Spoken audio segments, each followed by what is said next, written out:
C'est le jour où on ferme le polar parce qu'il fait froid. Aujourd'hui, on est dans le camping-car. Je l'ai récupéré du garage il y a quelques jours. Je suis très content. Il est réparé. Merci au groupe Picard Fiat de Namur. Tant qu'on allait pour faire une petite pub. J'ai un café. J'ai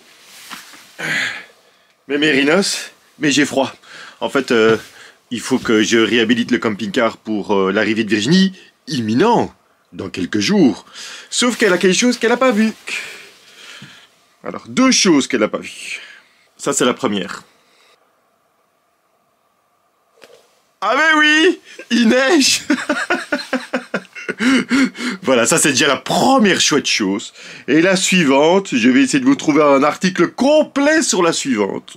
Ah, une petite greffe. J'ai une notification en même temps de Virginie, on va écouter ce qu'elle raconte. Tiens, vous l'avez en direct avec moi. Il est temps que je vous donne un peu des nouvelles. Parce que c'est vrai que ça fait longtemps que je vous en ai plus donné. Alors, nous sommes bientôt sur le départ. Nous allons bientôt quitter la Thaïlande. Voilà, toute bonne chose a une fin. Et en même temps, il y a une nouvelle bonne chose qui arrive. C'est que je vais bientôt retrouver Benoît. Donc là, je suis contente. Un peu inquiète avec ces histoires de grève en Belgique. La grève nous attend à l'aéroport. J'espère que mon vol ne sera pas annulé. J'espère que mon vol ne sera pas retardé. J'espère qu'on va bien atterrir à Bruxelles et pas ailleurs. Je vous avoue que ça m'inquiète beaucoup. Voilà, j'aime déjà pas prendre l'avion. Et donc, avoir tout ça comme potentielle mauvaise expérience, ça me tente pas trop. Surtout que je vais être seule avec les filles. C'est la première fois que je vais prendre l'avion seule avec les 4. Et je vous avoue, j'ai pas trop envie de se vivre ce moment. Voilà, je ne suis pas impatiente de vivre l'avion. J'ai hâte d'arriver, mais pas d'être dans l'avion. Bon, vous l'avez compris, c'est une semaine waouh qui nous attend. Donc il faut que je prépare le camping-car. Parce que j'explique. Grève nationale égale pas de transport en commun. Et Virginie arrive à l'aéroport de Zaventem à Bruxelles. Il va falloir donc que je prépare le camping-car pour aller chercher. Parce que oui, nous n'avons plus de voiture 6 places ici, mis à part le camping-car. Donc d'office, c'est le camping-car qui va aller chercher Virginie. Parce qu'on n'est pas sûr qu'il y ait des trains, des trams, des métros ou des bus. On aurait pu prendre le taxi, mais un taxi à 6 en Belgique, je vous avoue que c'est le prix d'un billet d'avion. Ça coûtait trop cher, donc je dois préparer le camping-car pour aller chercher Virginie. Mais le camping-car, là, il est en mode hivernage. Il faut que je vous montre 2 secondes. Bah oui, il y a le frigo. Il va falloir remettre le frigo en route.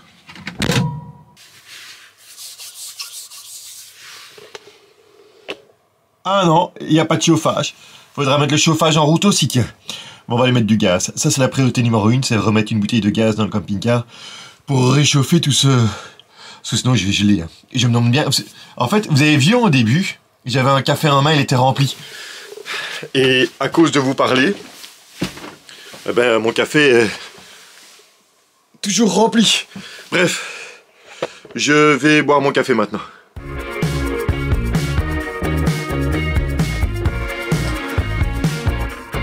C'est le moment pause de la vidéo, profitez-en parce qu'après ça va déménager sec. On a plein de trucs à faire. Par contre, je me rends compte, un camping-car, quand on est seul, aussi grand que le nôtre, franchement c'est du luxe. Hein. C'est plutôt pas mal. Hein. Si j'étais seul, j'abattrais les 2 lits qui sont là. J'en ferais un bureau. J'abattrais les 2 lits qui sont là. Je ferais une douche à l'italienne. Avec une paroi et de l'eau en suffisance. Ouais, on a que 100 litres d'eau, mais c'est quand même déjà une douche à l'italienne quand même. Comme ça, j'aurais qu'une toilette au fond. Je pense que j'enlèverai le canapé qui est là pour augmenter la taille de ma cuisine. Et après, ben, je serai bien. Donc ça, c'est pas un souci dans un camping-car. Amis célibataires, si vous êtes seuls, je vous reprends. Ben franchement, ça pourrait donner des idées. Bon, en attendant, j'ai toujours froid, je bois toujours mon café. Vous l'aurez compris. On a 2 interrogations pour cette vidéo. La première, est-ce que Virginie va bien atterrir à Bruxelles? Parce que oui, le 13 février est un jour de grève nationale en Belgique. Alors on en fait quelques-unes des grèves, mais celle-là, c'est vraiment une grosse grève. Donc il n'y a pas de vol qui décolle de Bruxelles. Ils ferment Charleroi aussi. Bon, à mon avis, Liège ne va pas fonctionner. Et donc, ben, il faut voir si elle va pouvoir décoller de Bangkok et arriver en Belgique, ou si on va postposer son vol ou pas. La seconde problématique qu'on a, c'est que ben, on n'a pas de voiture en Belgique. Et comme c'est grève, je sais pas aller chercher un transport en commun. Oui, on va me dire, oui, les trains roulent.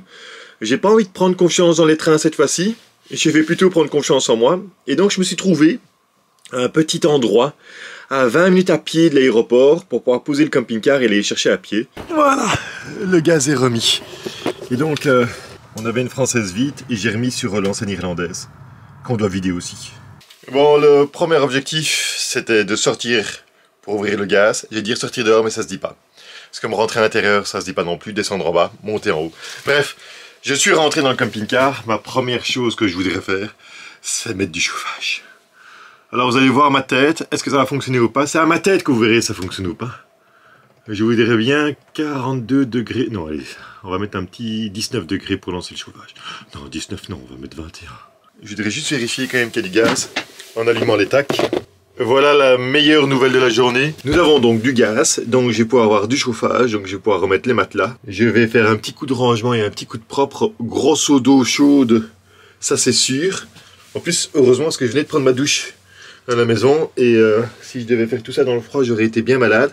Parce que je suis encore malade. J'ai une toux, je vous promets, ça fait... depuis quelques jours après le décès de papa, donc ça fait mi-janvier, je traîne une toux. Je sais pas comment ça se fait, c'est la première fois de ma vie que j'ai ça. Je tousse un peu comme ça chaque jour et je suis pas malade, je suis en pleine santé, hein. C'est comme s'il y avait des restes, c'est bizarre. Enfin bref, Virginie, bienvenue en Belgique. Quand tu verras cette vidéo, tu vas être tellement content de ne pas tomber malade. Regardez. C'est pas mentir que je vous dis qu'il fait froid dans le camping-car. Ah, ça fait du bien un peu de chaud. Bon, allez, on se motive. On va chercher... Ouais, parce que, regardez, en fait, tout ça, c'est des dranges. Enfin, je peux singulièrement pas aller chercher Virginie dans ces conditions-là.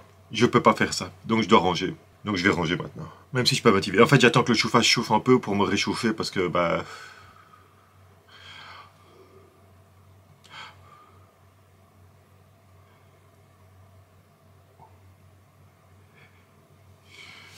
Est-ce que ça se voit que je suis heureux ou pas? Je suis content de les retrouver. Ça, c'est sûr et certain. Je suis très très content de les retrouver. Est-ce que vous savez ce qu'il y a de pire entre un seau et un seau? Est-ce que vous savez quand même que j'ai pas de chance? Regardez, mon seau qui perce.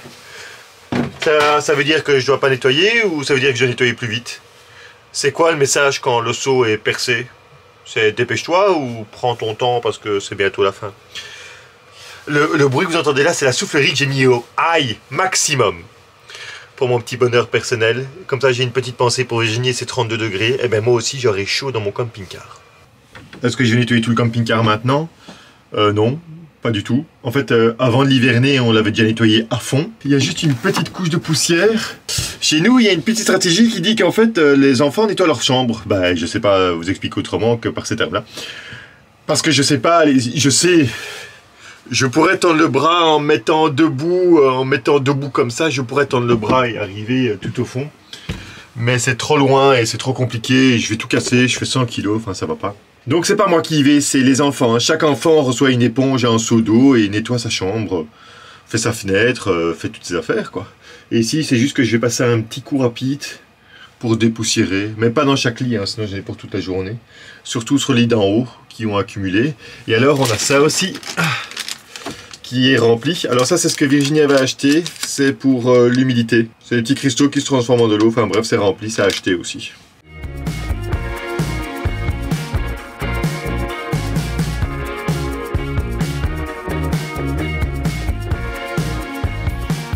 Alors juste un avis aux amateurs de camping-car propre, c'est possible d'avoir un camping-car propre.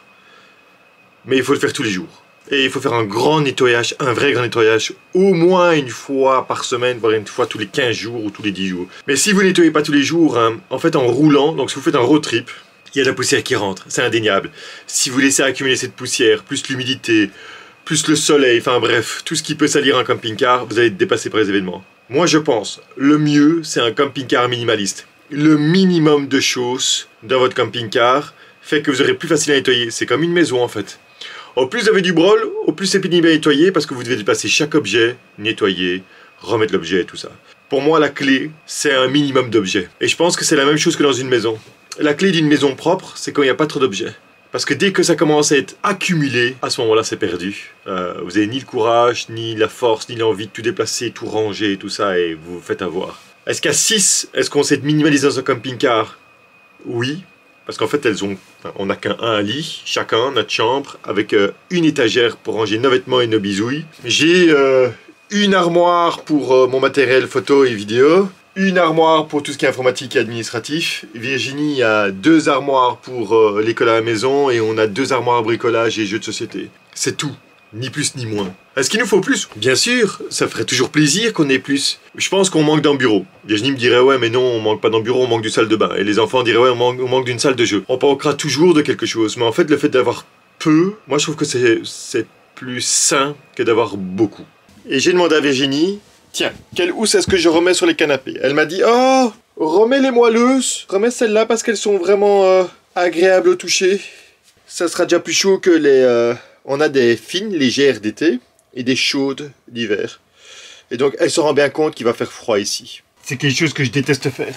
Si vous me posez la question, tiens, qu'est-ce que t'aimes pas faire? Ben remettre les housses des canapés, c'est vraiment pénible. Je me demande même s'il y a une stratégie pour le faire ou pas. En tout cas, s'il y a une stratégie pour remettre les housses des canapés, je sais pas comment on fait.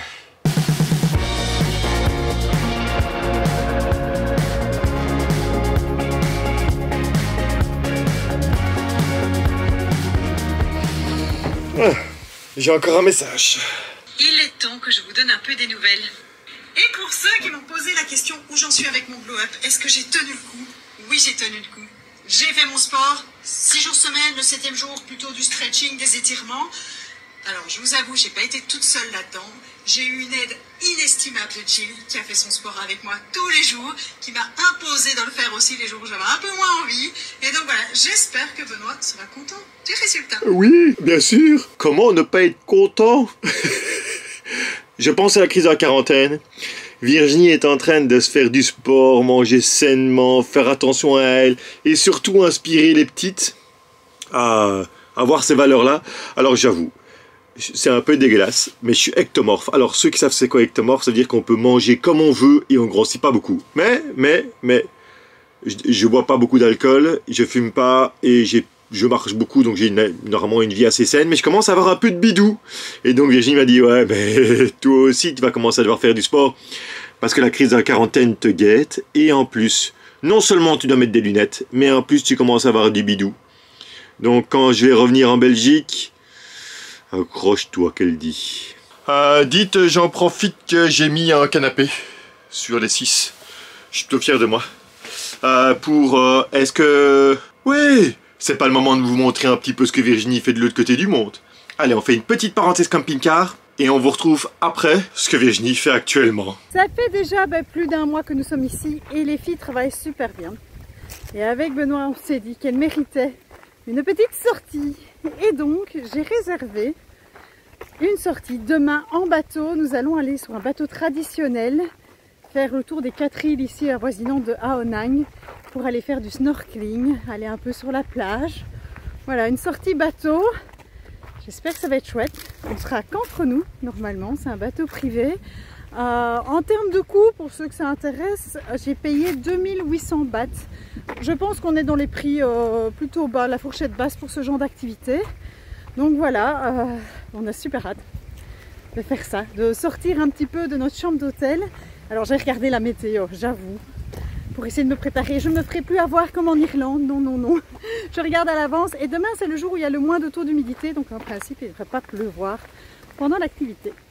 Il est 7h42, on n'a jamais été prête aussitôt pour le petit déjeuner. L'objectif, être à l'heure, être à 9h30 prêt à l'hôtel pour pouvoir partir.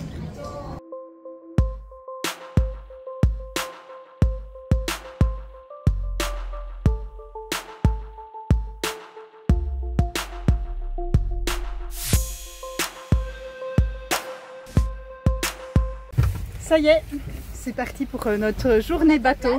On a de la place, on est plutôt pas mal là. Petit véhicule tuk-tuk privé pour aller jusqu'au bateau. Vous êtes bien là les filles? Oui, on regarde le monsieur en train de driver. Le mélange des langues. Est-ce qu'on va visiter les îles en voiture?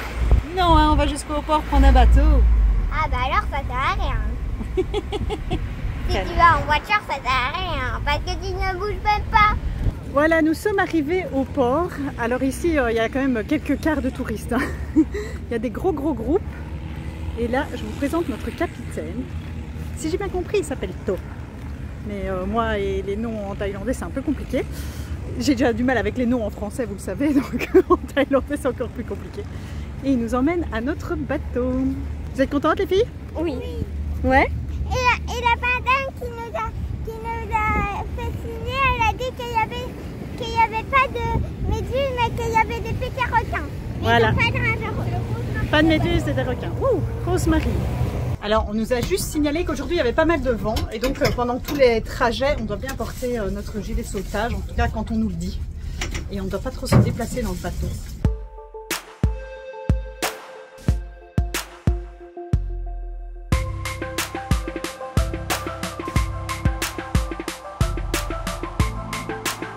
Bon, le trajet, c'est vraiment pas de tout repos. Hein.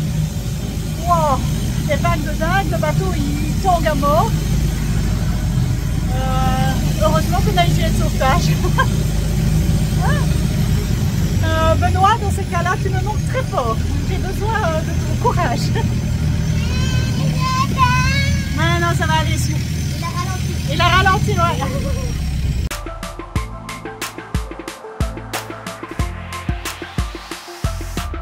La première destination Railway Beach était beaucoup trop venteuse. Donc on s'est déplacé vers Chicken Island. On voit pas bien ici, elle est derrière nous. Et à mon avis, nous allons aller plutôt nous baigner par ici. Ça a l'air déjà quand même un peu plus calme. Vous avez, il faut avoir franchement le cœur très accroché hein, pour ce trajet. Il y a quoi que tu vois? Il y a beaucoup de monde. Oh oui, c'est rempli de touristes. Plus le temps avance, plus c'est rempli. Même pour nager, ça devient difficile parce que les bateaux se stationnent. Donc à mon avis, on va plus trop traîner ici, on va bientôt changer d'endroit. Les grandes vont encore un peu à l'eau et les petites font un château de sable. Ah, l'eau, elle est magnifique. Hein. Ça va? Tu bois dans l'eau aussi ou?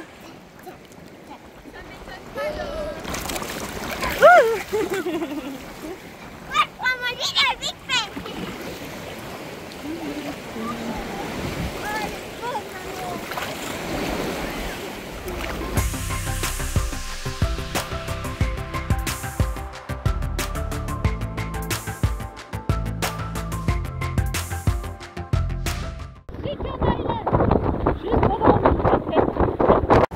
Alors ce matin au 7-Eleven, on a pris blindé à manger. On a pris un gros sac. Que de choses à manger. Donc ça va vite se transformer en balade gourmande. Ça l'est déjà. Ça l'est déjà. On a déjà mangé des Oreos, Des petits biscuits au beurre qui sont délicieux et à la vanille. des pains au chocolat. On est bien là, Yoko, non? Ouais. On va manger tout ça à Chicken Island. Non, on n'arrête pas de manger. C'est très bon. Et ici, ouais, il y a du monde. Il y a déjà un peu moins de monde qu'au premier spot. Hein, parce qu'au premier spot, c'était vraiment blindé. Nouveau spot de nage. Et ici, on doit directement passer par l'eau pour rejoindre la plage. Il y a un peu moins de monde. C'est très très beau. Il n'y a pas de plage, il n'y a que des cailloux. Mais non, il y a de la plage là-bas.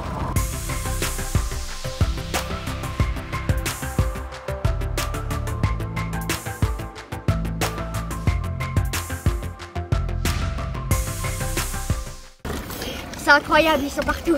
J'y retourne.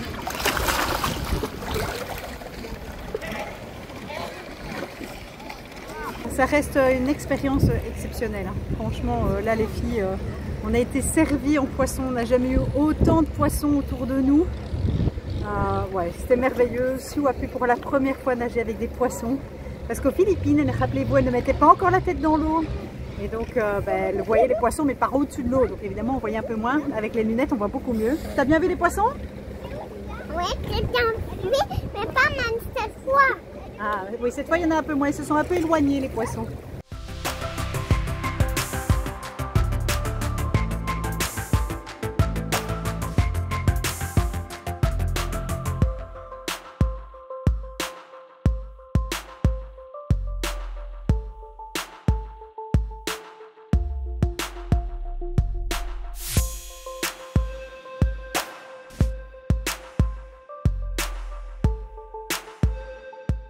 Et donc on aura fait 3 spots où on n'aura pu nager.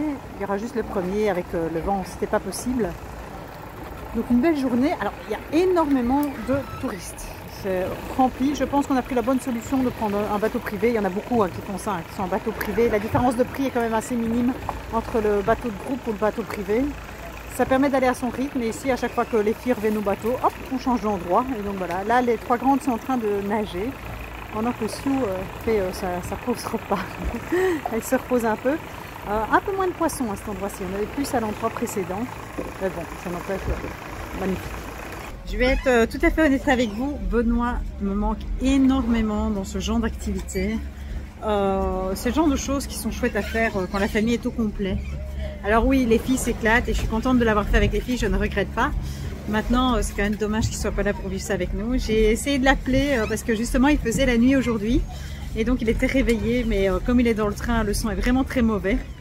Mais c'est pas grave, on lui racontera nos aventures après. Notre capitaine nous a préparé un plateau de fruits. Il fait plaisir. Hein les filles? J'ai même pas encore goûté moi. T'as pas encore goûté. Mais il fait plaisir quand même le plateau. Oui, mais laissez-moi dans la plateau. On va te laisser un peu de place.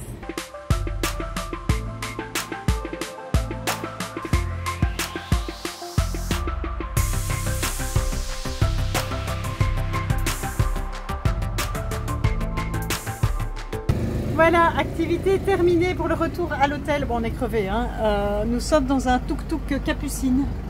Voilà, vous pouvez dormir au-dessus, un peu serré. Je pense qu'on a un peu moins de place que dans notre Capucine à nous.